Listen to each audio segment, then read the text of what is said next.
Drei Säulen der Führung. Führungskräfte einer neuen Zeit. Der zentrale Erfolgsfaktor von vielen Unternehmen sind hervorragende und wirkungsvolle Führungskräfte. Hervorragende Führungskräfte haben hervorragende Mitarbeiter. Schlechte, mittelmäßige Führungskräfte können hervorragende Mitarbeiter nicht halten. Die drei Säulen der Führung bestehen daher zunächst aus der Gesamterfahrung, dann sich selbst führen. Führungskräfte haben im Unternehmen eine große Wirkung.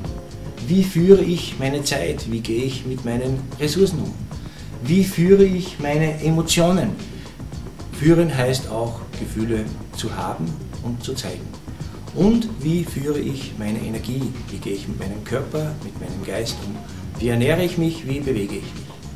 Die zweite wesentliche Säule ist, sich führen lassen.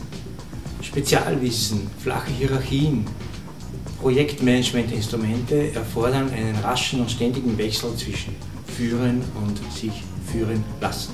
Wer führen will, muss auch folgen können. Die dritte wesentliche Säule in der Führung ist die Fähigkeit, andere zu führen. Ich sehe Führung als Handwerk, das mit Ausdauer und Kompetenz auch erlernbar ist. Ein wesentlicher Faktor ist dabei aber, ich brauche Interesse am Menschen, ich brauche eine Prise Talent und ich brauche vor allem jede Menge Führungs-Know-how. Echte Führung kann man nicht verordnen, sondern bekommt sie von den Mitarbeiterinnen und Mitarbeitern zugestanden.